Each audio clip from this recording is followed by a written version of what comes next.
Good evening everyone. I hope सबका class सही सलामत चल रहा होगा। आपके एग्ज़ाम के लिए 70-75 डेज के आसपास का समय अभी बाकी है, पीक टाइम है।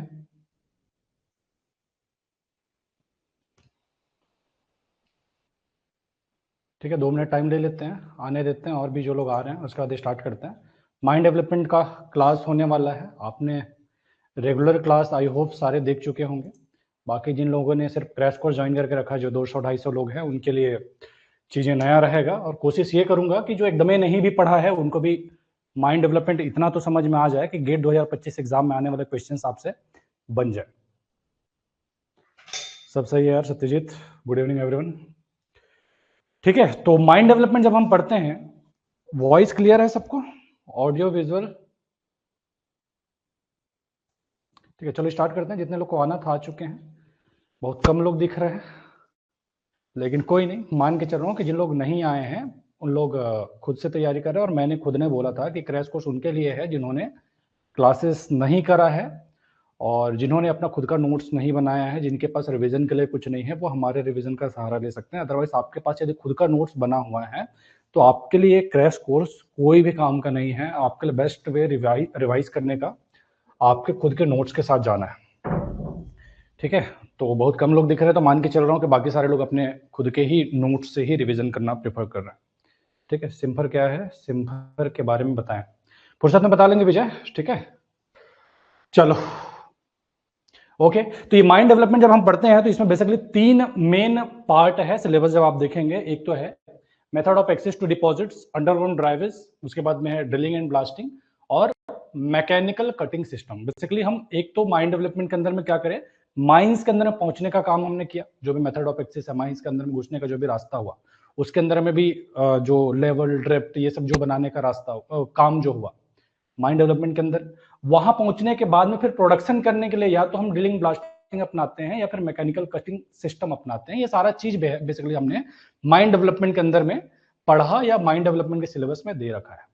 लेकिन मैं जब क्लास ले रहा था तब भी बताया था कि इन सारी चीजों में जो महत्वपूर्ण जहां से क्वेश्चन एग्जाम के अंदर में बनता है, ज्यादातर टाइम क्वेश्चन जहां से बनता है वो है ड्रिलिंग एंड ब्लास्टिंग।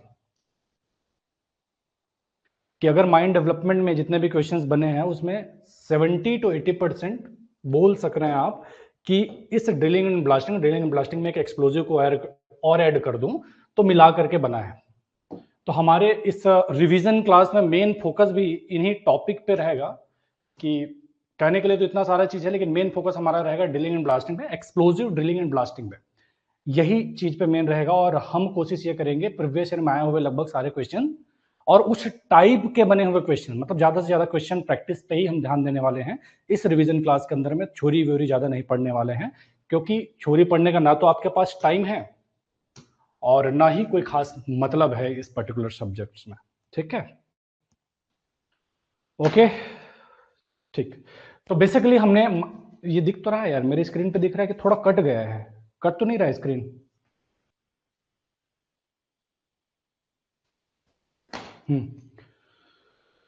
तो जो हमने स्टार्ट करा था उसमें एक तो है कि माइंड डेवलपमेंट सर आखिरकार होता क्या है। तो mine development involves the planning and execution of operation involved in preparation of mine for ore extraction. Ore extraction के लिए जो आप प्लानिंग का काम करते हैं और उसके एग्जीक्यूशन का जो भी काम करते हैं, उसको हम माइंड डेवलपमेंट के अंतर्गत लेते हैं। माइंड डेवलपमेंट के अंतर्गत वो सारा काम आता है। अब इस ओर एक्सट्रैक्शन की जो बात कर रहे हैं उसमें ओर बॉडी क्या होता है, अब ओके ठीक है, जो इंपॉर्टेंट थ्योरी है वो बताना। ठीक है, हाँ। तो ये जो ओर एक्सट्रैक्शन की बात कर रहे हैं उसमें आखिरकार ये ओर होता क्या है, ओर बॉडी होता क्या है? ओर बॉडी क्या है? A well defined mass of ore bearing rock. Basically देखो, अमृतेश सर ने भी, मैं उनका लेक्चर देख रहा था, उसमें आपको बताया उन्होंने कि मिनरल से जो भी मिनरल्स मिल करके, एलिमेंट्स मिल करके मिनरल बनता है, मिनरल्स मिल करके जो है रॉक बनाता है। और उस रॉक के अंदर में जो ओर है, ओर क्या है कि जिससे कि हम मेटल या मिनरल को एक्सट्रैक्ट कर रहे हैं, इकोनॉमिकली एक्सट्रैक्ट कर रहे हैं। एक तो हुआ रॉक, हर रॉक जो है ओर नहीं होता, लेकिन हर ओर जो है वो रॉक होता है। तो जिस रॉक के अंदर में बेसिकली जिस रॉक के अंदर में ओर है उसको हम क्या बोल दे रहे हैं, ओर बॉडी बोल दे रहे हैं। मतलब ओर बीरिंग रॉक को हम क्या बोल दे रहे हैं, ओर बॉडी बोल रहे हैं। बस इतना सा ध्यान में रखो कि हाँ भाई कोई ऐसा रॉक है, उस रॉक के अंदर में ओर जिसको हम इकोनॉमिकली एक्सट्रैक्ट कर सकते हैं, वो अगर है तो उसको हम क्या बोल रहे हैं, ओर बीरिंग रॉक बोल रहे हैं, या उसी को हम क्या बोल दे रहे हैं, ओर बॉडी बोल दे रहे हैं।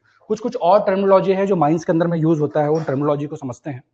कि एक तो है कि डेप्थ, डेप्थ का क्या मतलब होता है, ओवर बॉडी सरफेस से कितने डेप्थ पे है, कितने गहराई पे है, वर्टिकल कितने डेप्थ पे है, उसको हम क्या बोल दे रहे हैं, डेप्थ बोल दे रहे हैं। डीप, ओवर बॉडी जिसकी हम बात कर रहे थे, और आपको समझ में आ ही गया होगा कि रॉक जिसमें ओर है उसको हम क्या बोल रहे हैं, ओर बेरिंग रॉक, और उसी ओर बेरिंग रॉक को हम ओर बॉडी बोल रहे हैं। और ये जो ओर बॉडी सरफेस से कितने डेप्थ में है उसको हम डेप्थ बोल रहे हैं। ओर बॉडी हॉरिजॉन्टल से कितना इंक्लाइंड है उसको हम क्या बोल रहे हैं, डीप बोल रहे हैं। और डीप के परपेंडिकुलर डायरेक्शन को हम क्या बोल देते हैं, स्ट्राइक बोल देते हैं। ठीक है, उसके बाद में है फुटवॉल, जो ओर बॉडी है उसके बिलो का जो भी रॉक है, ओर बॉडी के नीचे जो रॉक है उसको हम बोलते हैं फुटवॉल, और ओर बॉडी के ऊपर में जो रॉक है उसको हम बोलते हैं हैंग वॉल। ये टर्मिनोलॉजी है, ये आपको हल्का सा ध्यान में रखने का है, बहुत ज्यादा इसमें जाने की जरूरत नहीं है। क्या समझे सर, एक बार दोबारा से देख लेते हैं कि ओवर बॉडी सरफेस से कितने डेप्थ पे है उसको हम क्या बोल रहे हैं, ओवरऑल ओवर बॉडी का डेप्थ बोल दे रहे हैं।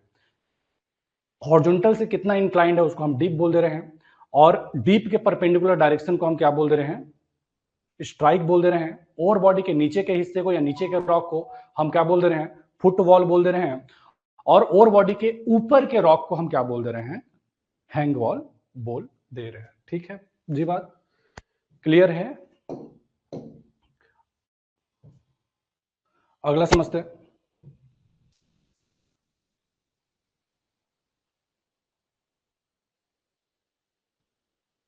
ठीक है, तो ये तो आपने समझा कि ओवर बॉडी कहां पे सिचुएटेड है, उसके बेसिस पे कुछ कुछ टर्म्स है जो हम यूज करते हैं कि कितने डेप्थ में है, कितने डीप में है, डीप बेसिकली कितने इंक्लाइन पे है, उसके ऊपर में जो रॉक है उसको क्या बोल, उसके नीचे में जो रॉक है क्या बोल रहे हैं। अब जो हमने और आइडेंटिफाई करा उसको एक्सट्रैक्ट करने का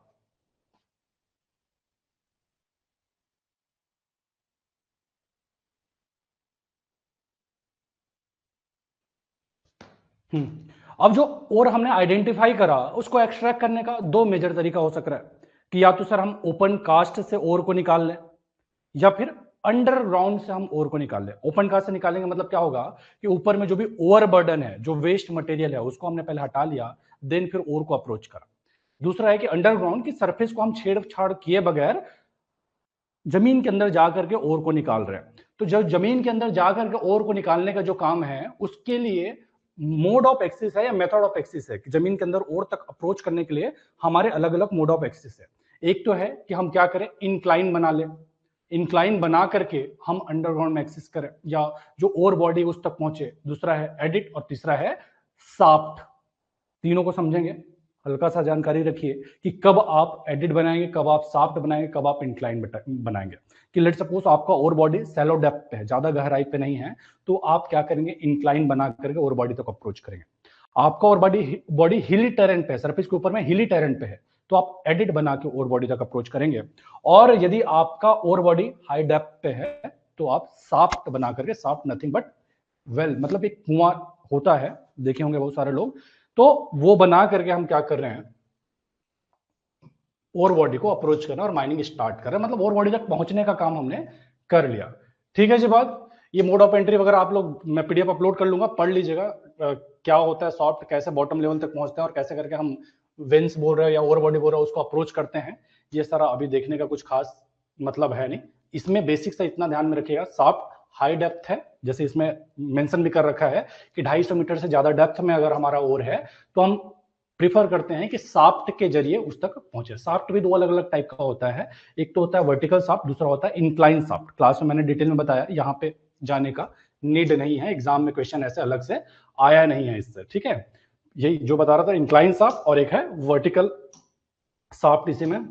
फिर है एक डिक्लाइन। डिक्लाइन मतलब बेसिकली आप क्या कर सक रहे हैं, जैसा आपने सरफेस में देखा होगा रैम बनता है, उसी तरह से माइन के अंदर में भी आपने अगर मॉल वगैरह में गए होंगे तो मॉल में देखा होगा कि आप जो बेसमेंट है वहां तक बड़े बड़े गाड़ियों को भी पहुंचा लेते हैं, कार वगैरह हो गया या और कोई भी ऐसा व्हीकल है उसको पहुंचा लेते हैं। तो इस तरह से व्हीकल को पहुंचाने के लिए जिग जैग फॉर्म में बेसिकली माइंस के अंदर पहुंचते हैं, ये आप टर्न देख सक रहे हैं। तो ये भी हुआ, एक तो हो गया इंक्लाइन और दूसरा है डिक्लाइन। डिक्लाइन पे जहां पे आपको व्हीकल वगैरह को लेके जाना है, बड़े कोई माइंस है, तो ये आपका हो गया, क्या हो गया, डिक्लाइन हो गया। एडिट हिली टेरेन के अंदर में आपको ये डायग्राम थोड़ा सा एक क्लियर होना चाहिए कि कल को आपको पूछ दे, एग्जाम में आया हुआ है कि एक तो यही पूछा है कि हिली टेरेन में कौन सा आप मोड ऑफ एक्सेस प्रेफर करेंगे, तो वो आपको पता होना चाहिए, डायग्राम में भी आपको दिखना चाहिए। ठीक है, दिखा दूंगा, क्वेश्चन से समझेंगे। और बाकी फिर और माइंस के अंदर में जो अलग अलग टर्मिनोलॉजी यूज होते हैं वो सारा दे रखा है कि लेवल्स क्या होता है, ये सारा आप लोग पढ़ लीजिएगा, अभी ये सब पढ़ने का कोई खास मतलब नहीं है। ठीक है, ये सारे टर्मिनोलॉजी है जो मेटल माइनिंग में यूज होते हैं, और उसके पहले जो हमने समझा वो कोल माइनिंग में यूज होने वाले टर्म्स थे। ठीक है, ये क्वेश्चन था जो इन्हीं टर्मिनोलॉजी पर बेस्ड बना था, तो इसको आप थोड़ा सा कोशिश कीजिए, जितना मैंने बताया। मेटल माइंस में होता है डिक्लाइन, हाँ मेटल माइंस में होता है डिक्लाइन, कोल माइन के अंदर में जनरली इंक्लाइन ही होता है। ठीक है, तो ये अभी जो भी हल्का फुल्का बताया उसमें से आप लोग जो नए लोग हैं, पुराने लोग जिन्होंने क्लास करा उससे तो बनेगा ही, बहुत आसान क्वेश्चन है। जो नए लोग जिसको हल्का फुल्का भी समझ में आया होगा, तो एक बार बताइए कि PQRS ये क्या है, क्या आपको समझ में आ रहा है? P का मतलब क्या आपको दिखाई दे रहा है, R का मतलब आपको क्या दिखाई दे रहा है, S का मतलब क्या दिखा रहा है, और Q का मतलब क्या दिखाई दे रहा है, बताइए फटाफट से।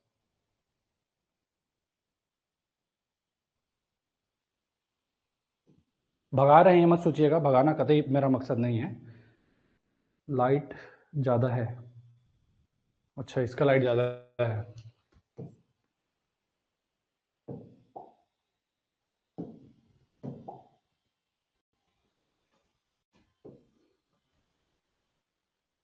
अभी ठीक है।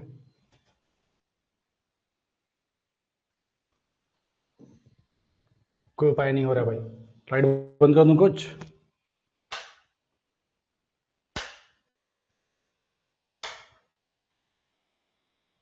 अब ठीक है,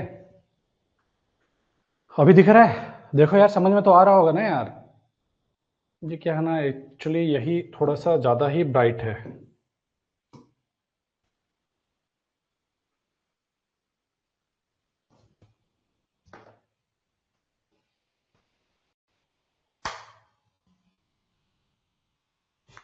अभी दिख रहा है? ब्लर हो रखा था, ब्लर हो रखा था करके नहीं दिख रहा था, अभी दिख रहा होगा। ठीक है, अभी देखिए, अभी दिख रहा होगा, ब्लर हो गया था।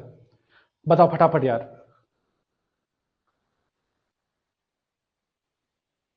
क्वेश्चन समझ नहीं आ रहा है, डन। हाँ ठीक है, बताओ, बताइए बताइए बताइए। आपको मैंने क्या क्या टर्म्स बताया, उस टर्म्स को बस ध्यान रख लीजिए, इस तरह का क्वेश्चन आसानी से बनेगा। क्या बताया आपको? एडिट बताया, साफ्ट बताया, इंक्लाइन बताया, ये तीन मेन बताया, साफ्ट, एडिट और इंक्लाइन।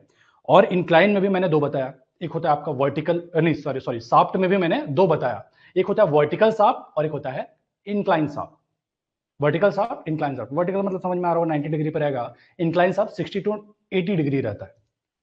तो उतना सा चीज अगर आपको समझ में आता है तो आप फटाफट से बता सक रहे हैं क्या क्या दिख रहा है। कि देखिए आपको क्या दिख रहा है, क्यू तो सर एकदम आपको, एक तो आर तो सर एकदम आराम से समझ में आ रहा है कि एडिट होगा, क्यों? हिली टेरेन के अंदर में है, सरफेस के ऊपर में है। ठीक है, तो आर का होगा एडिट, ये आपको क्लियर कर दिख रहा है, मतलब आर का होगा टू। आर का टू किस ऑप्शन में दिख रहा है सर? आर का टू, आर का टू, आर का टू, बी और डी ऑप्शन में दिख रहा है, मतलब ये दोनों तो कट गया। ठीक है, आगे बढ़िए, आपने एडिट को आइडेंटिफाई कर लिया। दूसरा आप इंक्लाइन के लिए जाइए, और एक होता है इंक्लाइन साफ्ट होता है, इंक्लाइन और इंक्लाइन साफ्ट। तो आपको एक चीज समझ में आएगा, मैंने बताया इंक्लाइन साफ्ट क्या होगा, 60 टू 90 डिग्री के आसपास रहेगा। इंक्लाइन तो आप अपने आप में इंक्लाइन रहेगा, तो इंक्लाइन साफ्ट 60 टू 90 डिग्री जो बता रहे हैं, अप्रोक्सीमेट आप अंदाजा लगा पा रहे होंगे कि पी जो है वो इंक्लाइन साफ्ट हो सक रहा है, मतलब पी का जो होगा वो 3 होगा। फिर आगे समझिए, इसमें भी अगर आप देखना चाहे तो पी का, कहां गया पी? पी मतलब डी ऑप्शन आपका करेक्ट हो गया, डी ऑप्शन आपका करेक्ट हो गया। आगे और आप चेक करना चाह रहे हैं, हॉरिजॉन देख करके आपको समझ में आ रहा होगा कि एस जो है वो हॉरिजॉन है, और इंक्लाइन क्यू जो है वो इंक्लाइन है। तो इस तरह के क्वेश्चन को बनाने में कोई ज्यादा हल्का सा बेसिक सा आपको अंदाजा रहे, मैंने क्लास के टाइम में बहुत डिटेल में करवाया था, लेकिन अभी ना तो हमारे पास टाइम है ना कोई जरूरत है कि हम डिटेल में करें। हमारा कोशिश ये रहे कि कम टाइम में मैक्सिमम इंपॉर्टेंट पोर्शन जहां से आपके एग्जाम के अंदर बनने वाले क्वेश्चन फटाफट से बन जाए, उसको हम कवर करें। इसको देखिए, ये मेटल माइंस में यूज होने वाला टर्मिनोलॉजी है, अगर आपसे बन पाता है तो कोशिश कीजिए, अदरवाइज कोई दिक्कत नहीं। ठीक है, जैसे रेज होता है, रेज क्या होता है सर, जहां पे आप बॉटम लेवल से अपवर्ड लेवल की ओर ड्राइवेज बनाते हैं। बेसिकली ड्राइवेज ही बना रहे हैं, आप क्या कर रहे हैं, क्या लोअर लेवल से अपर लेवल की ओर, अपर लेवल की ओर। तो रेज आपको समझ में आया। और रिब पिलर क्या होता है, क्राउन पिलर क्या होता है, तो देख लीजिए आपसे अगर समझ में आता है, अदरवाइज छोड़ के भी चल सक रहे हैं। हर एक क्वेश्चन को इस टाइम पे समझने का कोई खास नीड नहीं है। डिटेल में पढ़े रहते तो डेफिनेटली बनता, बट अभी डिटेल में पढ़ने का टाइम ना है। बताइए, बन रहा है किसी को समझ में आ रहा तो बताइए फटाफट से, कोशिश कीजिए, क्योंकि वही है, दिमाग लगाएंगे तो दिमाग खुलेगा।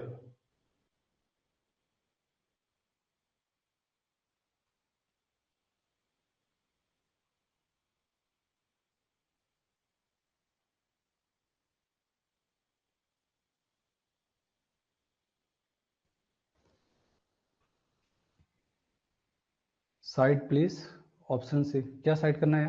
अच्छा, मुझे साइड हटने बोल रहे हैं, ले भाई।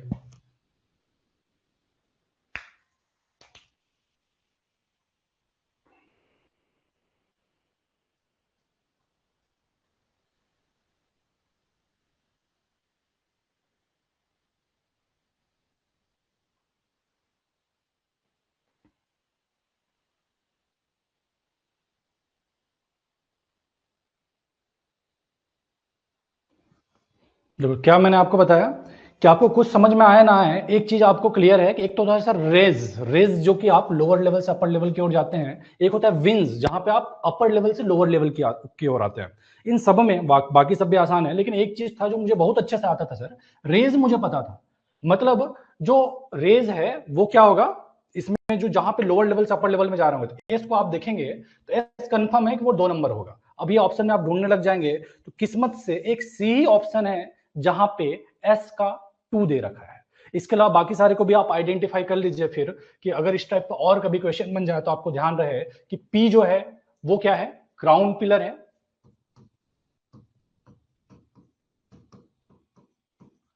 पी जो है आपका क्या हो गया सर, क्राउन पिलर हो गया। क्यू जो है वो आपका हो गया रिब पिलर।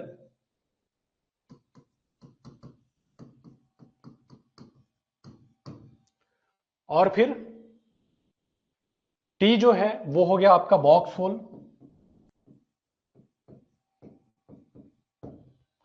टी जो है वो बॉक्स, क्या बच गया, आर जो है वो आपका क्या हो गया, एक्सिस ड्रिफ्ट।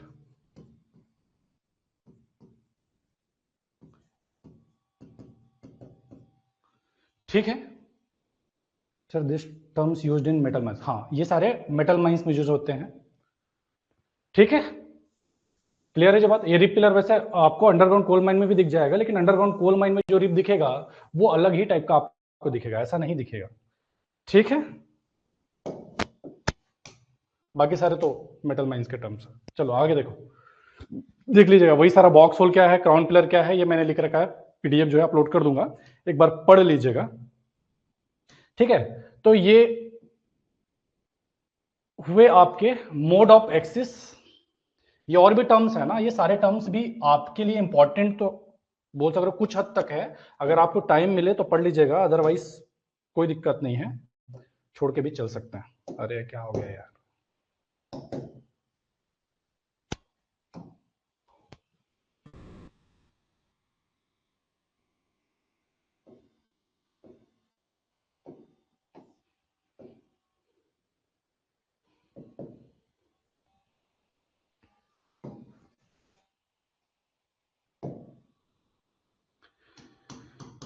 ठीक है। तो ये मोड ऑफ एक्सिस से बने हुए कुछ क्वेश्चंस थे जो एग्जाम में आया, 2-3 क्वेश्चन आया है, तो ये हमने देख लिया। बाकी आपको टाइम मिले तो एक बार इसको पढ़ लीजिएगा, एक बार ऐसा नजर घुमा लेंगे तो आपको बनने वाले क्वेश्चन आराम से हो जाएगा। और इसमें भी ये जो मैं अपलोड करूंगा, ये मैं उनके लिए बात कर रहा हूं जिन्होंने सिर्फ क्रैश कोर्स ज्वाइन करा है। अदरवाइज जो क्लास कर रखे हैं उनको तो समझ में ही आ रहा होगा कि सर ने सारा चीज करवा रखा है डिटेल में, कहीं कोई समस्या उनको नहीं होना है। मेटल माइन के टर्म्स हो चाहे अंडरग्राउंड कोल माइन टर्म्स हो, बहुत अच्छे से करवा रखा है। अभी जो क्रैश कोर्स वाले हैं वो क्या करिएगा, आप एक बार जस्ट पढ़ लीजिएगा, आपको समझ में आए चाहे ना आए, एक बार नजर घुमा लीजिएगा कि कल को ये टर्म्स अगर आपके एग्जाम में आ गए तो आप एक बार पढ़े रहेंगे ना, तो जरूर करके आइडेंटिफाई कर लेंगे, क्योंकि टफ क्वेश्चन में नहीं बनते हैं, आसान आसान से क्वेश्चंस बनते हैं। ठीक है, टाइम मिले तो, अदरवाइज छोड़ भी देंगे तो कोई ज्यादा समस्या नहीं है। ठीक है, चलो अगला देखते हैं। ये हो गया आपका कि जो फर्स्ट पोर्शन था आपके सिलेबस का वो खत्म हो गया। अभी आते हैं दूसरे पोर्शन पे जहां पे explosive drilling and blasting. Drilling को भी नहीं करेंगे, ड्रिलिंग से भी ज्यादा क्वेश्चन नहीं बना है, एक्सप्लोजिव एंड ब्लास्टिंग पे ही फोकस करेंगे जहां से मेजर क्वेश्चन आपके एग्जाम के अंदर में बने हैं। ठीक है जी, बात क्लियर है? आगे बढ़े भाई लोग।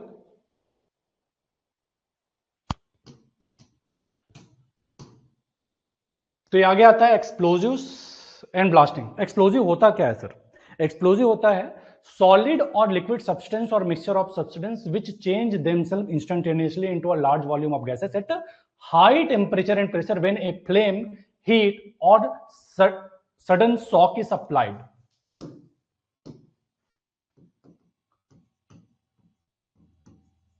ठीक है, तो क्या होता है सर? एक्सप्लोजिव जो होता है सॉलिड या फिर लिक्विड या फिर सॉलिड और लिक्विड का मिक्सचर होता है जो कि अपने आप को तुरंत चेंज कर लेता है। कैसे चेंज कर लेता है? लार्ज वॉल्यूम ऑफ गैस पे हाई टेम्परेचर और प्रेशर में। कब ऐसे चेंज कर लेता है? जब आप क्या करें, फ्लेम, हीट या फिर सडन शॉक दे तो वो अपने आप को क्या कर लेता है, लार्ज वॉल्यूम ऑफ गैस में कन्वर्ट कर लेता है, चेंज कर लेता है हाई टेम्परेचर और प्रेशर में। ये फ्लेम, हीट या फिर सडन शॉक देने का जो काम है उसको हम क्या बोलते हैं? इनिशिएशन बोल लीजिए, चाहे डेटोनेशन बोल लीजिए, करते हैं। जैसे आप दिवाली में फटाखा फोड़ते हैं तो दिवाली में फटाखे को ऐसे रख देने से नहीं फूट जाता है, उसको फोड़ने के लिए आप क्या करते हैं? आग लगाना पड़ता है। आग लगाते हैं तब जाके उसको गुस्सा आता है और जाके फट जाता है। तो आग लगाना पड़ता है दिवाली के फटाखे के लिए। तो बेसिकली वो किससे इनिशिएट हो रहा है? फ्लेम से इनिशिएट हो रहा है। टाइप ऑफ एक्सप्लोजिव है। वैसे ही माइंस के अंदर में जो हम एक्सप्लोजिव यूज करते हैं वो आग से इनिशिएट नहीं होता है। वैसे एक होता था कि आपका जो पहले यूज होता था सेप्टिक फ्यूज, तो सेप्टिक फ्यूज हो जाता था, आग से इनिशिएट हो जाता था। गन पाउडर जिसको हम इनिशिएट करते थे सेप्टिक फ्यूज से, और सेप्टिक फ्यूज को इनिशिएट करते थे आग से, होता था। लेकिन अभी करंट में जो हम यूज करते हैं, चाहे इलेक्ट्रिक डेटोनेटर की बात करें चाहे नॉन इलेक्ट्रिक डेटोनेटर की बात करें, उसको इनिशिएट करने के लिए हमको जो जरूरत पड़ती है वो शॉक की जरूरत पड़ती है। जैसे आप दिवाली के फटाखे में भी एक फटाखा देखेंगे जिसको क्या लहसुन बम या क्या बम बोलते हैं, जो पटकने से फूट जाता है। तो पटकने का क्या मतलब हुआ कि उसको शॉक लग रहा है। देखो उसको एग्जांपल मत लीजिएगा, हाँ सर ये शॉक इनिशिएशन सिस्टम पर बेस्ड है, ये दिवाली वाला फटाखा भी, ऐसा कुछ नहीं है। ठीक है, बट जानने के लिए समझ लो कि किससे हो रहा है, कि उसको कुछ धक्का पड़ रहा है जिससे कि जाके फट रहा है। वैसे हमारे माइंस के अंदर में यूज होने वाला जो भी एक्सप्लोजिव है वो क्या होता है सर? शॉक से इनिशिएट होता है, और शॉक देने का काम हम डेटोनेटर से करते हैं, वो सेपरेट पार्ट है, उसको मैं अलग से बताऊंगा। अभी के लिए बस इतना जानिए कि एक्सप्लोजिव अपने आप नहीं फटेगा, उसको गुस्सा दिलाना पड़ेगा। गुस्सा दिलाने का काम फ्लेम, हीट या फिर सडन शॉक से करते हैं, और ये देने के बाद में क्या होता है, लार्ज वॉल्यूम ऑफ गैस पे कन्वर्ट हो जाता है हाई टेम्परेचर और प्रेशर में। ये जो एक्सप्लोजिव जब फटता है तो तीन टाइप का एनर्जी उससे रिलीज होता है। एक है आपका हीव एनर्जी, दूसरा है आपका बबल एनर्जी या फिर इसी को गैस एनर्जी बोल देते हैं, और तीसरा है वेस्ट एनर्जी। वेस्ट एनर्जी, ये तीन टाइप के एनर्जी बेसिकली प्रोड्यूस होते हैं जब एक्सप्लोजिव जो है फटता है। इन तीनों एक्सप्लोजिव में से ये जो दो एनर्जी है वो काम का है,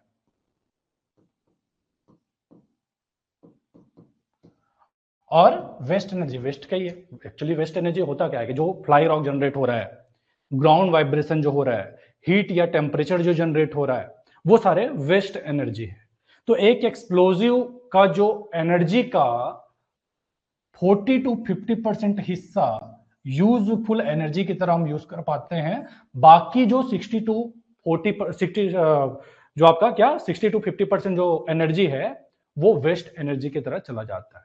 और ये जो 40 to 50% भी जो हम हीव एनर्जी या बबल एनर्जी की तरह यूज कर रहे हैं, वो भी कई सारी बातों पर निर्भर करता है कि आपने ब्लास्ट डिजाइन सही रखा है कि नहीं रखा है, आपने ब्लास्ट पैटर्न सही रखा है कि नहीं रखा है, बर्डन स्पेसिंग सही रखा है कि नहीं रखा है। वो सारा चीज सही रखने के बाद में फिर जाकर के हम 40 to 50% एनर्जी यूजफुल एनर्जी के रूप में यूज कर पाते हैं।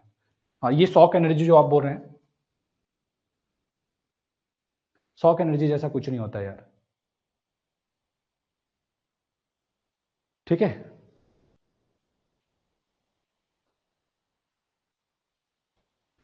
ठीक है, क्लियर है, आगे बढ़ें। अगला देखते हैं। एक तो समझ में आ गया कि बेसिकली जो हाई प्रेशर बिल्ड होता है उसके चलते क्या करता है, रॉक को ब्रेक करता है।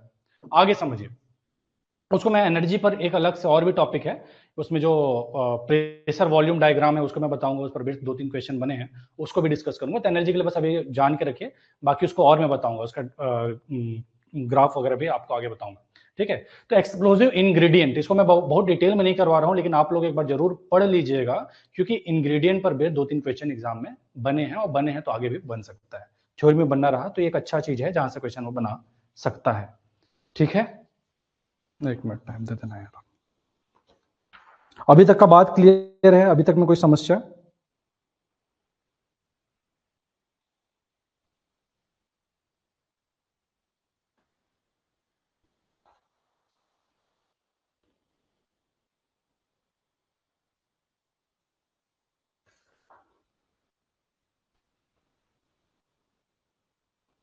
समझ में आ रहा है?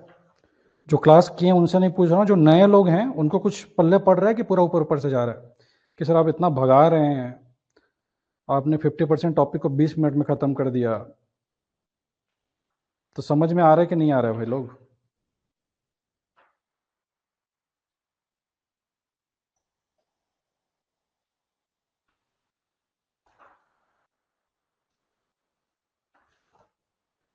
हम्म, ठीक। आगे देखते हैं। एक्सप्लोजिव, एक्सप्लोजिव के अंदर में 3 मेन इंग्रेडिएंट होता है। एक तो है सर ऑक्सीडाइजर, एक है क्या, ऑक्सीडाइजर, दूसरा है फ्यूल, और तीसरा है सेंसिटाइजर।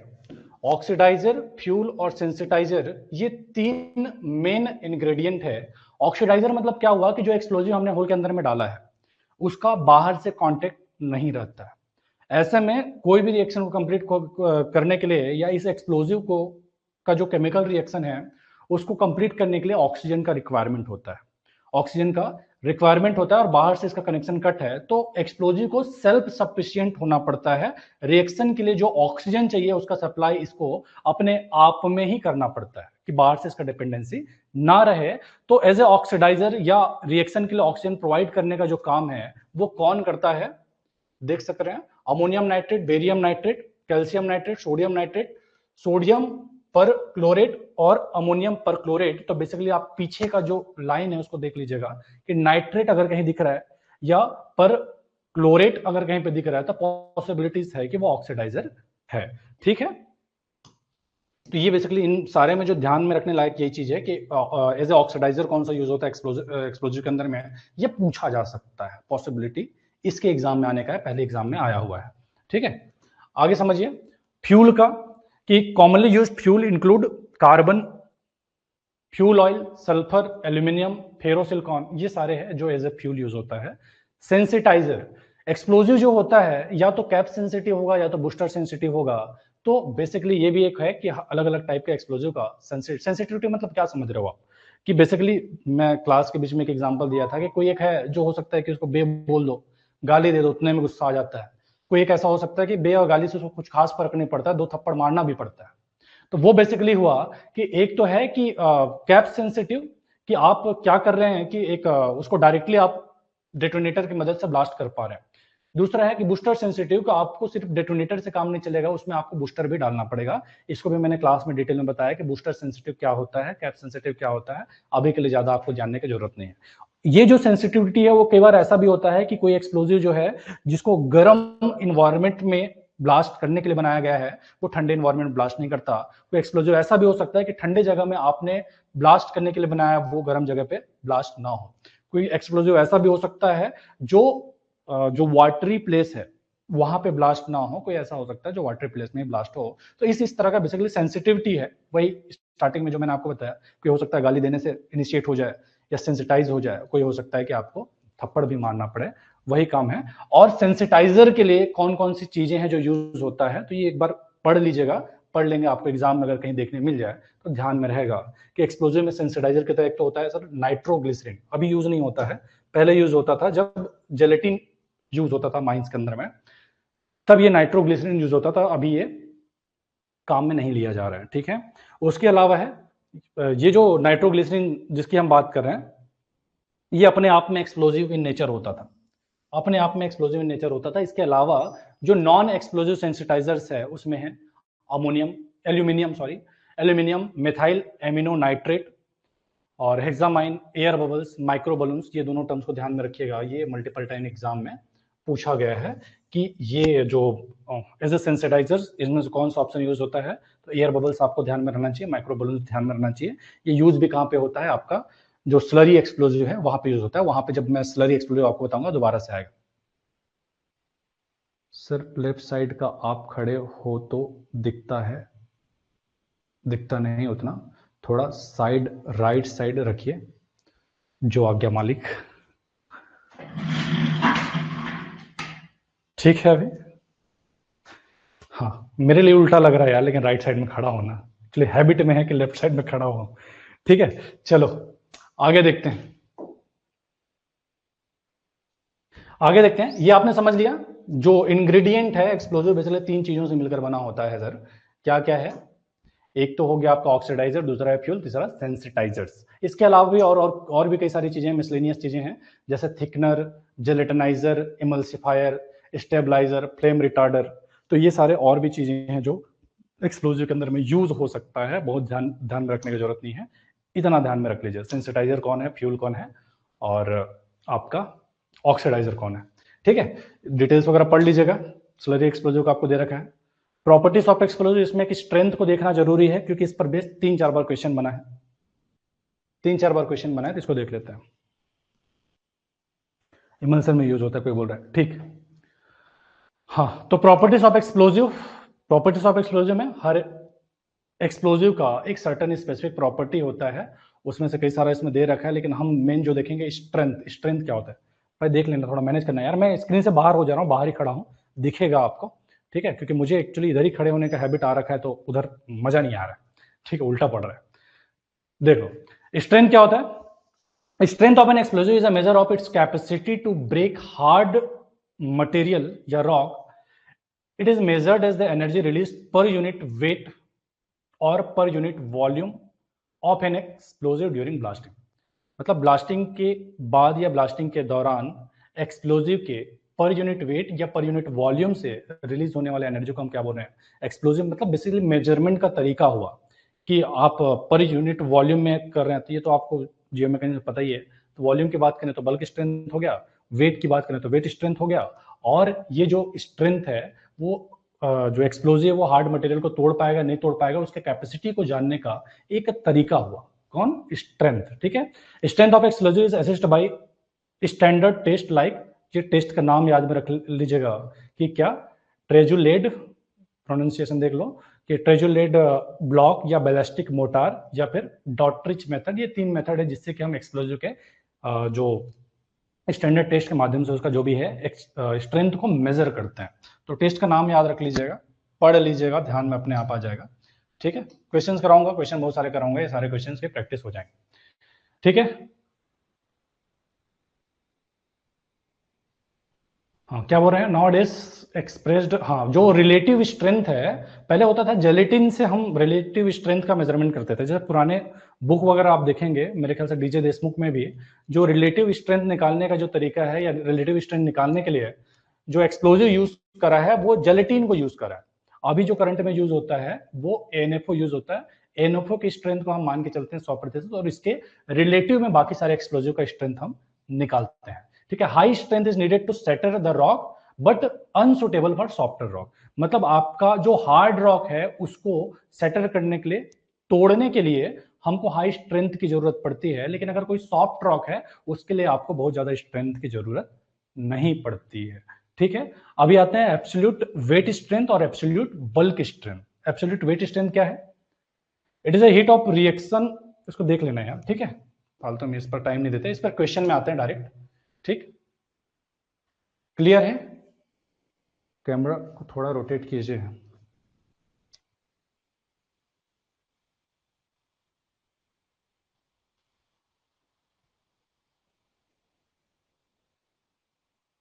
ठीक है,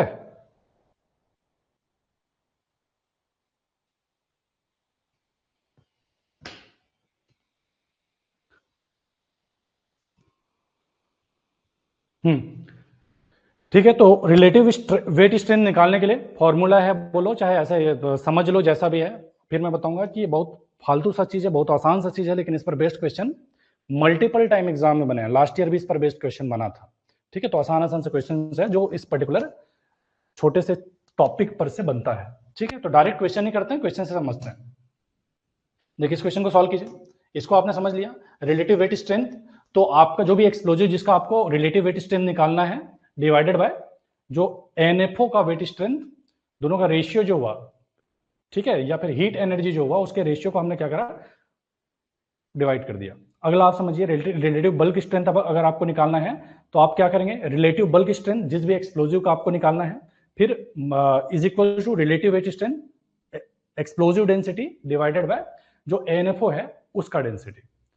क्लियर है बात? एनर्जी पर unit volume related to ANFO. तो ये आपका हो गया रिलेटिव बल्क स्ट्रेंथ, एग्जाम में जो आया है।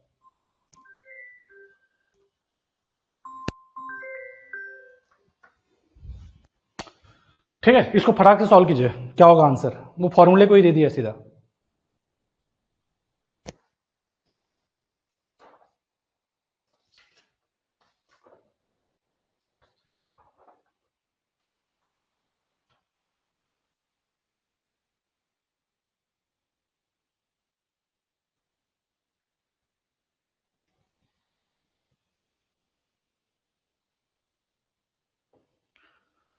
सोनू कुमार का आंसर आया सी।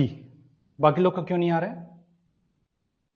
क्या समझ में आ रहा है? Correct formula for relative bulk strength which is related to ANFO, where relative weight strength of ANFO is R A, specific gravity of ANFO is S A, relative weight strength of explosive is R, E specific gravity of explosive is S E. तो आपको जो भी चीजें हैं वो सारा data आपको दे रखा है, और आपको निकालना क्या है, रिलेटिव बल्क स्ट्रेंथ का फॉर्मूला निकालना है। रिलेटिव बल्क स्ट्रेंथ का क्या निकालना है, फॉर्मूला निकालना है। ठीक है,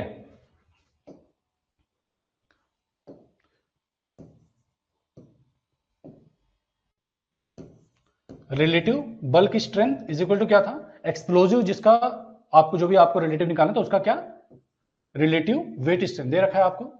एक्सप्लोजिव का रिलेटिव वेट स्ट्रेंथ किधर है, ये एक्सप्लोजिव का relative weight strength multiplied by density of, relative के लिए क्या हो जाएगा, नीचे ये भी आ जाएगा, R A N F O का, multiplied by specific gravity of explosive divided by specific gravity of N F O. ये समझ में आया क्या? ये बेसिकली क्या है, रिलेटिव वेट स्ट्रेंथ है, रिलेटिव वेट स्ट्रेंथ है। देखिए, रिलेटिव वेट स्ट्रेंथ हुआ, उस रिलेटिव वेट स्ट्रेंथ से आपने क्या करा, एक्सप्लोजिव की डेंसिटी को, डेंसिटी बोलो चाहे स्पेसिफिक ग्रेविटी बोलो, आपने मल्टीप्लाई कर दिया। क्लियर है जी बात? कहां पे दिख रहा है? ऑक्सीजन बैलेंस से क्वेश्चन आने का चांस है, बिल्कुल चांस है यार। उस पर बेस्ड 2-3 क्वेश्चन आए, करवाऊंगा ना, उसको क्लास में करवाऊंगा। ठीक है, बनेगा। ये न्यूमेरिकल वाले पोर्शन में आपको कोई दिक्कत नहीं होगा, इतना मान के चलिए कि एग्जाम में प्रीवियस से आए हुए जिस भी तरह का क्वेश्चन दोबारा रिपीट हुआ तो आपसे बनेगा ही। अगर कोई क्रैश कोर्स कर रहा होगा तब भी, और अगर किन्होंने पूरा क्लास देखा है उनसे तो बनना ही बनना है। ठीक है, ये समझ में आया? कौन सा ऑप्शन सही होगा sir? Right option is option, right answer is option C. ठीक है, आगे बढ़ते हैं। First class manager certificate exam 2021 में आया हुआ वो क्वेश्चन था। अभी गेट 2024 में आया हुआ क्वेश्चन सॉल्व कीजिए। क्या बोला है, weight strength of ANFO of specific gravity 0.8 is 912 kilocalorie per KG, weight strength of emulsion explosive of specific gravity 1.2 is 850 kilocalorie per KG, bulk strength of emulsion explosive relative to ANFO, ये आपको निकालना है। ठीक है, तो relative bulk strength of emulsion explosive relative to ANFO, ये आपको पूछा गया है। क्या समझे थे सर हम? Relative weight strength multiplied by density of explosive divided by density of ANFO। Relative weight strength के लिए हमने क्या करा था? Energy, explosive energy divided by ANFO का एनर्जी। देख लीजिए कितना है, 900, एक्सप्लोजिव कितना है, 800। समझ में आ रहा है भाई लोग? 850 डिवाइडेड बाय उसका कितना है, ANFO का 912। डेंसिटी मल्टीप्लाई कर दीजिए, एक्सप्लोजिव का डेंसिटी है 1.2, ANFO का डेंसिटी है 0.8। इन परसेंटेज बोला है तो मल्टीप्लाइड बाय 100 कर देंगे। इस चीज को हमेशा ध्यान में रखिएगा, क्वेश्चन को ध्यान से पढ़िएगा। सिर्फ अकेले इस चीज के नाम से लोग बाग सॉल्व तो पूरा सही कर लेते हैं, परसेंटेज में दिया था कि सिर्फ रिलेटिव पूछा था, नहीं समझ पाने के चक्कर में उनका आंसर गलत हो जाता है। सॉल्व कीजिए, कितना आ रहा है, 1.39 आ रहा है, जो कि सही ही होगा मान के चल रहा हूं, ठीक है। बाकी सबको समझ में आ रहा है कि नहीं आ रहा है यार? देखो 1.39 जो ला रहा है वो गड़बड़ ला रहा है, परसेंटेज में बोला है तो मल्टीप्लाइड बाय 100 ना करना पड़ेगा जी, ठीक है। जैसे गेट 2024 एग्जाम था ना, 24 में भी सिमिलर क्वेश्चन आया था, लेकिन उसमें परसेंटेज में नहीं बोला था। तो इस चीज को ध्यान में रखिएगा, आसान है, कहीं कोई समस्या नहीं है, लेकिन गलतियां यहीं पे होती है।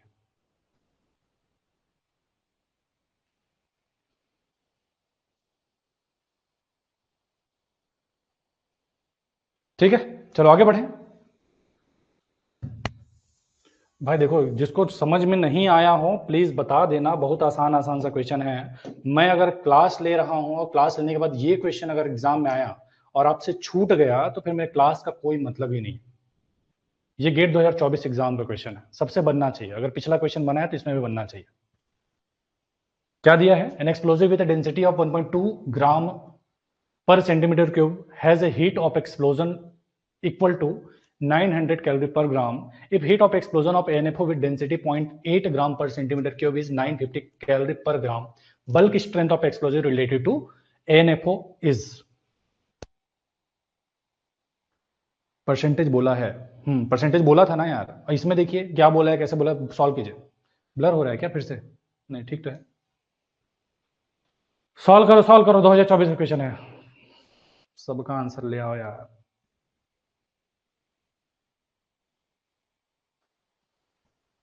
कई बार ऐसा भी होता है कि परसेंटेज में बोला है लेकिन रेशियो को भी कंसीडर कर लेता है, एक कोई एग्जाम में मैंने देखा है, तो कंसीडर कर लिया तो किस्मत है, दोनों को कंसीडर कर लेता है बेसिकली।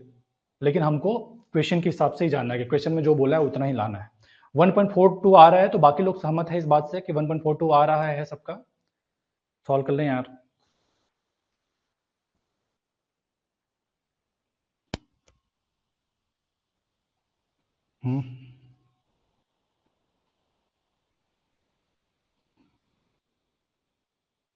ठीक है, आगे बढ़ें, हो जाएगा, सबका आ रहा है।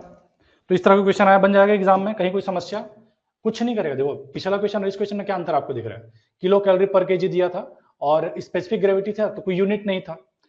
इसमें क्या दे रखा है? डेंसिटी दे रखा है, डेंसिटी का यूनिट है, क्योंकि डेंसिटी क्या होता है? मास डिवाइडेड बाय वॉल्यूम, है ना। तो एक आपको यूनिट दे रखा है, लेकिन आंसर या सॉल्व करने के तरीके में कोई फर्क नहीं पड़ेगा। दूसरा ये आपको देखना, डेंसिटी कभी कभार आपको केजी पर मीटर क्यूब में दे देता है, इस बार ग्राम पर सेंटीमीटर क्यूब में दे दिया था। तो इतना तो हम समझदार है ना कि कुछ भी दे, अल्टीमेटली जो आएगा वो रिलेटिव चीज आएगा या कोई रेशियो आ रहा है जहां पे यूनिट ऊपर और नीचे से कट जाएगा। तो कोई भी यूनिट दे, हमको कंफ्यूज होने का जरूरत है ये नहीं है, ठीक है। समझ में आ रहा है? तो इसमें कोई कंफ्यूज करने का कोई स्कोप दिखता नहीं है। अगला क्वेश्चन देखिए। अच्छा, डेटोनेशन प्रेशर वाला एक क्वेश्चन आ गया, सॉल्व कीजिए, देख लेते हैं। इसका भी फॉर्मूला याद रहे, फॉर्मूला ही है इसमें, कुछ ऐसा अलग से सॉल्व करने वाला या याद रखने वाला कुछ नहीं है। ठीक है, डेटोनेशन प्रेशर टॉपिक क्लास में करवाया था, अभी हटा दिया हूं।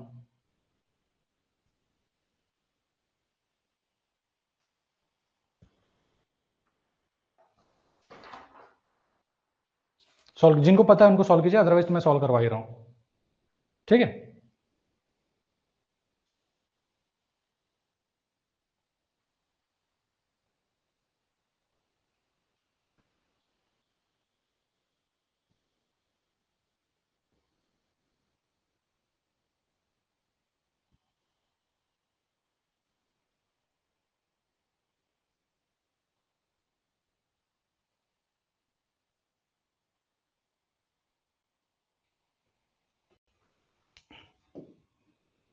डेटोनेशन प्रेशर वाला फॉर्मूला किसी को याद होगा तो मुझे थोड़ा याद दिलाना यार।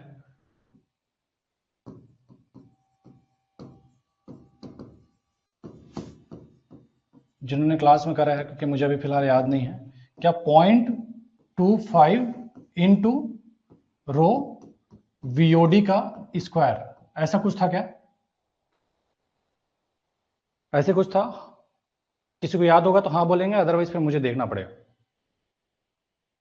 ऐसे था?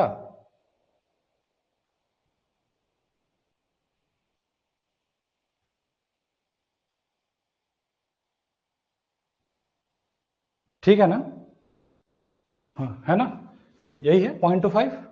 तो सॉल्व कर लीजिए फिर। 0.25 रो दे रखा है, कितना है सर? 0.8 ग्राम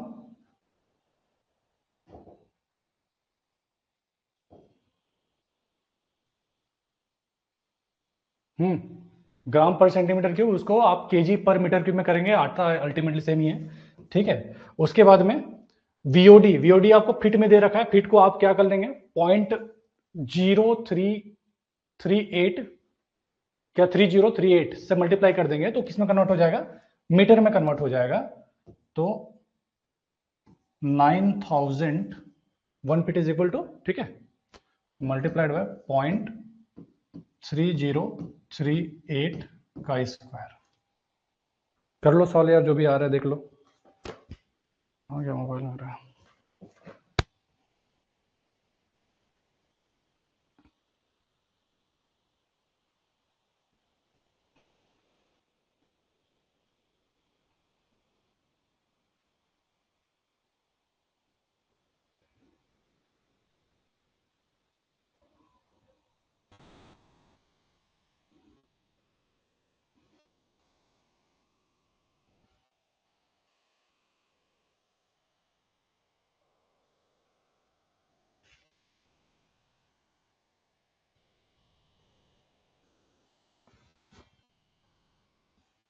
सबका 16 आ रहा है, कुछ गड़बड़ है क्या? मेरे में क्यों नहीं आ रहा है? अच्छा ये आंसर आप 16 बता रहे हैं, ठीक है। इसको देख लो, किसी का बन रहा है अच्छी बात है, अदरवाइज मेरे पास अभी इसका है नहीं यार। इसमें जो दिया है 16 नहीं है एक्चुअली, आंसर है 15 किलो बार है, तो 16 वाला गड़बड़ है। ठीक है, सॉल्व करने में कुछ गड़बड़ हो रहा है। किलो बार में निकालना है, कहाँ है किलो बार में, हाँ ठीक है।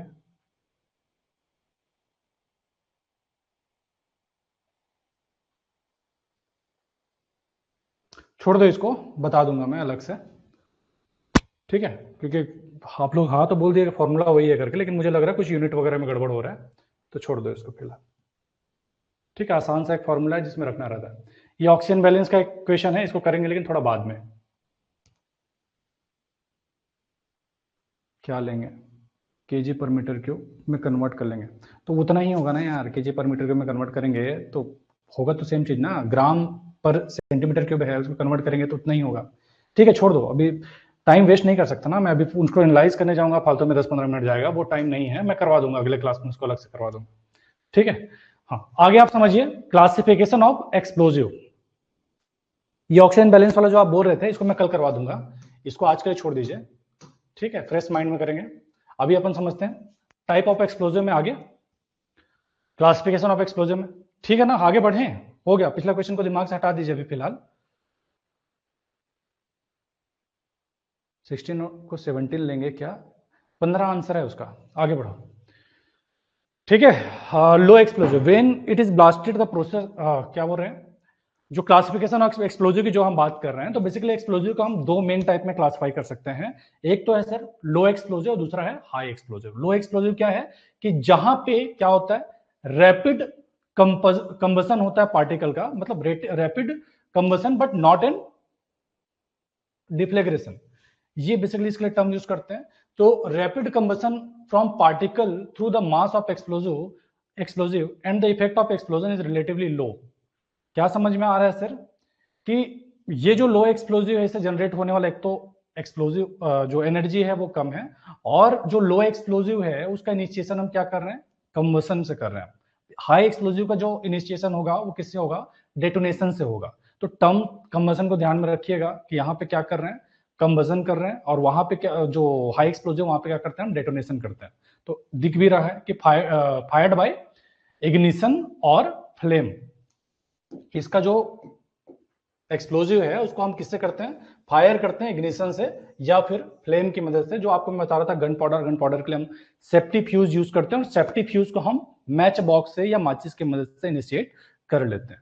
इंपॉर्टेंट क्या है इसमें, आप ये जो गन पाउडर है जो कि लो एक्सप्लोजिव है, इसका कंपोजिशन को ध्यान में रखिएगा कि चारकोल, सल्फर और पोटेशियम नाइट्रेट से मिलकर के बना होता है गन पाउडर। इसी को ब्लैक पाउडर भी बोलते हैं। ये जो एक्सप्लोजिव होता है उसके अंदर में क्या होता है सर, हीविंग इफेक्ट होता है, और जो हाई एक्सप्लोजिव होता है उसके अंदर में सैटरिंग इफेक्ट होता है। ठीक है,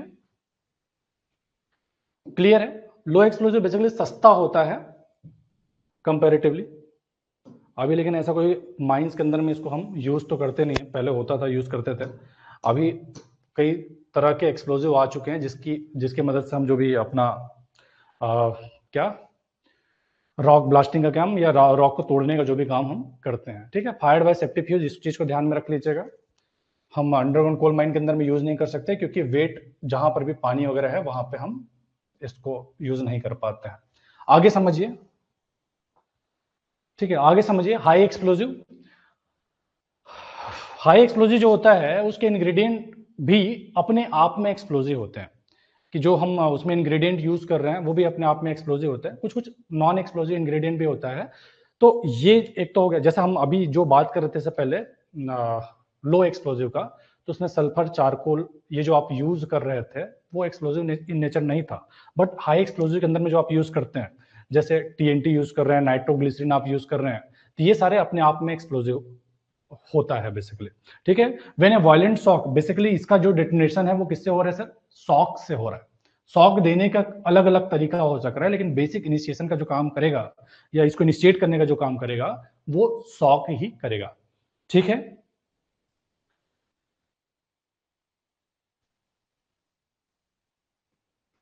क्लियर है, बाकी पढ़ लीजिएगा। इसमें पिछले में हमने बताया कि हीविंग इफेक्ट होता है, इसमें होता है सैटरिंग इफेक्ट। बेसिकली रॉक को तोड़ने का काम करता है इस पर्टिकुलर हाई एक्सप्लोजिव के अंदर में। ठीक है, आगे समझ लीजिए। नाइट्रोग्लिसरीन पढ़ने का मतलब नहीं है, चाहे तो इसके कंपोनेंट वगैरह को एक बार देख लीजिएगा, अदरवाइज से यूज होता नहीं, यूज होता नहीं तो एग्जाम में आएगा नहीं। ठीक है, ये हो गया ammonium nitrate fuel oil. Ammonium, ये जितने भी एक्सप्लोजिव मैं बता रहा हूं उसमें अगर कुछ काम का है तो उसके इंग्रेडिएंट काम के हैं, जो एग्जाम में कभी कभार पूछ दिए गए हैं। बहुत कम क्वेश्चन आए हैं लेकिन आया भी है, तो इंग्रेडिएंट पर बेस्ड आया है कि जैसे ammonium nitrate oxidizing agent, cooling agent. इसमें जो होता है प्रिल्ड अमोनियम नाइट्रेट और फ्यूल ऑयल का मिक्सचर होता है, used for large diameter hole. आगे आप समझिए इसके इंग्रेडिएंट को।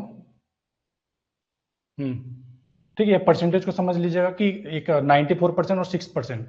94% अमोनियम नाइट्रेट और फ्यूल ऑयल जो होता है वो 6% के आसपास होता है।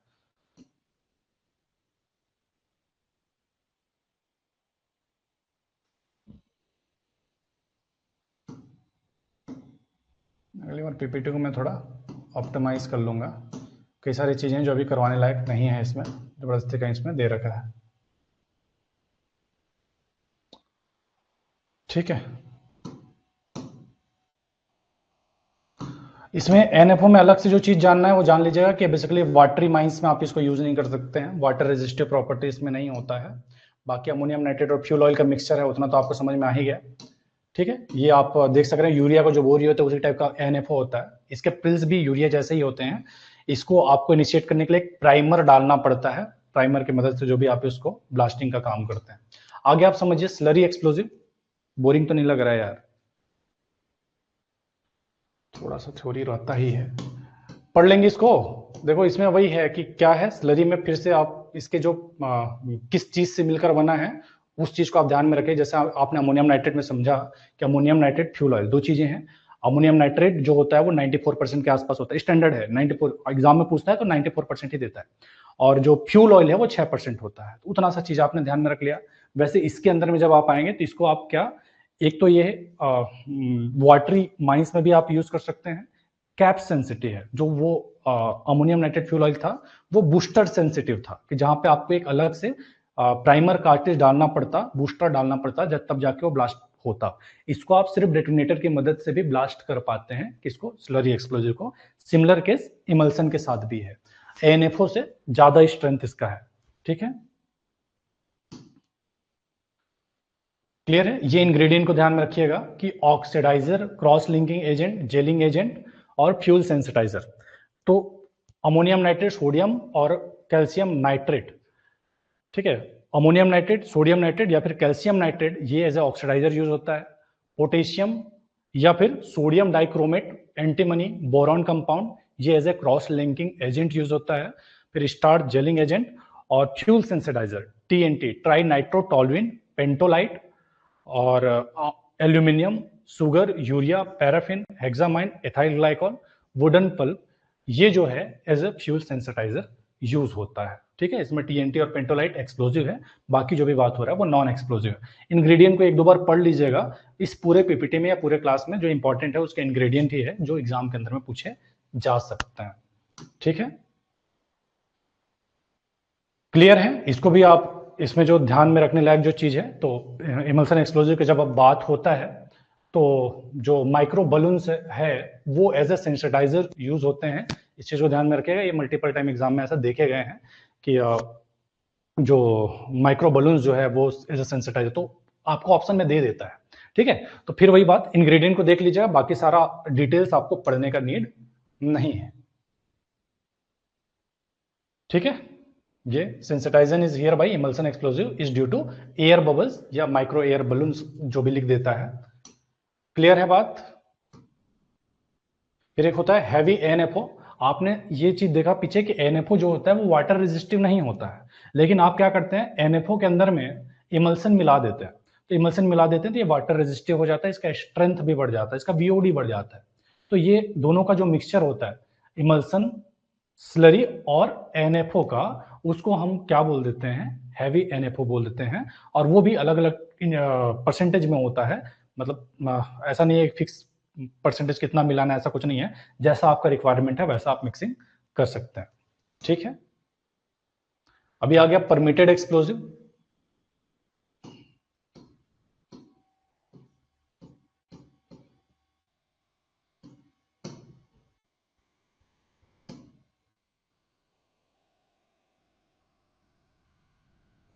ठीक है, परमिटेड एक्सप्लोजिव में कुछ जानने लायक कुछ है नहीं। इस लाइन को एक ध्यान में रख लीजिएगा कि जो अंडरग्राउंड माइंस होता है, अंडरग्राउंड जिसमें P5 एक्सप्लोजिव यूज करते हैं, सॉलिड ब्लास्टिंग, कोल माइन के अंदर में सॉलिड ब्लास्टिंग के लिए हम जो P5 एक्सप्लोजिव यूज करते हैं, उसमें हम क्या करते हैं सर, कूलिंग एजेंट मिलाते हैं।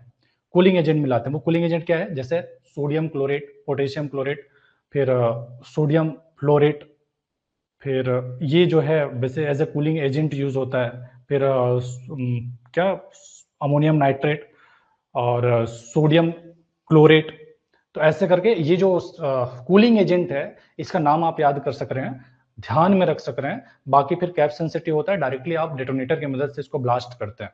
ठीक है, इसमें पी जो भी डीजे से अप्रूव्ड रहता है, तो इसको ध्यान में रख लीजिए। ये जो लाइन है उसमें एक लाइन इसको बस ध्यान में रख लीजिए। वैसे एक सरदारी के एग्जाम में इसको भी पूछा गया था, ये जो P4 है, P4 किस काम में आता है, तो सरदारी के एग्जाम में आया था। आपके लिए इस चीज को ध्यान में रखना चाहे तो रख सकते हैं, अदरवाइज गेट में इस लेवल का क्वेश्चन नहीं पूछेगा, इतना आसान सा क्वेश्चन नहीं पूछेगा। P5 एक्सप्लोजिव किसमें यूज होता है सर, सॉलिड ब्लास्टिंग में यूज होता है। इसका हर एक अलग अलग है वैसे, जैसे P1 है सीधड एक्सप्लोजिव है, सीधड मतलब सॉरी अनसीधड एक्सप्लोजिव है।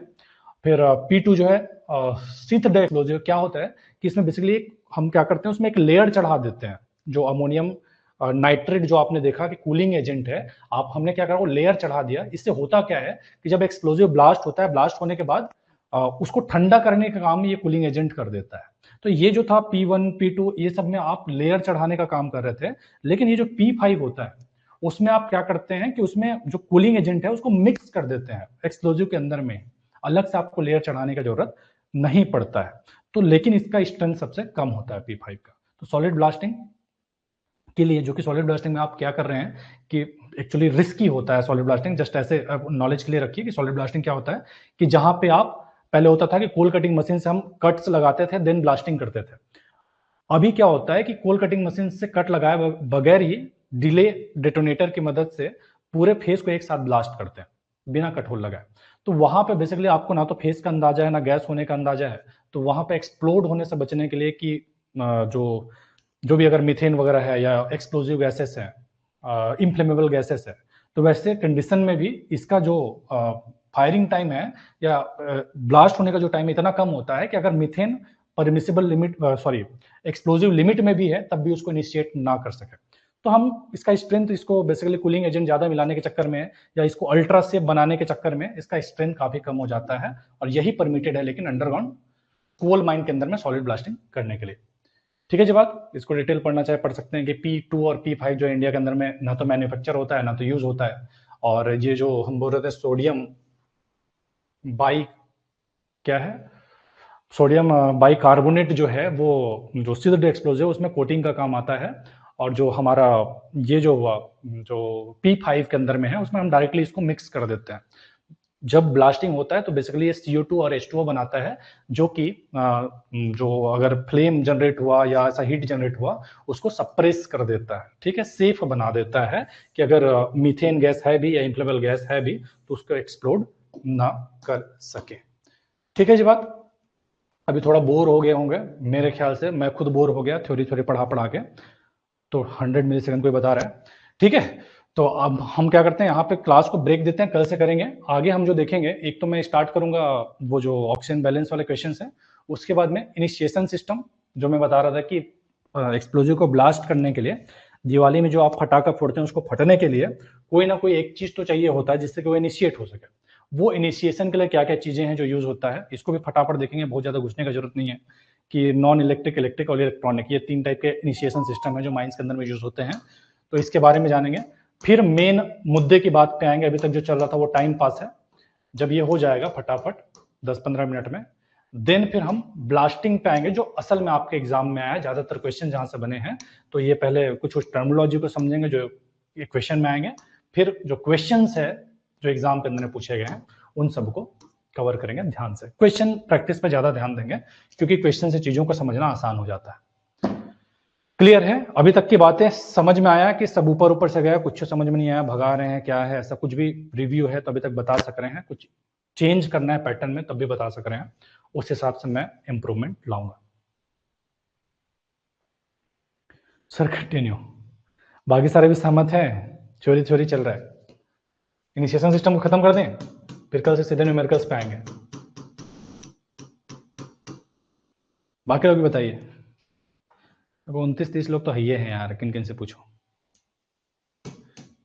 चलिए कल करते हैं, 2 दिन लगेगा, मतलब कल 1.5 घंटा ले लूंगा, एक दिन और 1.5 घंटा ले लूंगा, फिर खत्म हो जाएगा।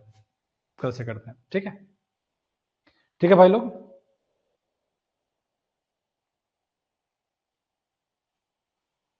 देखो 50-50 है, 50% लोग बोल रहे हैं कि हाँ कंटिन्यू करिए, 50% लोग बोल रहे हैं कि कल से करते हैं, कल ही से करते हैं। एक्चुअली मुझे भी थ्योरी ना अभी क्या बताऊं मैं यार, ठीक है? वैसे तो और भगाने के चक्कर में और दिक्कत हो रहा है, चीज़ों के ना डिटेल में पढ़ाओ तो थोड़ा अंदर से इंटरेस्ट भी आता है।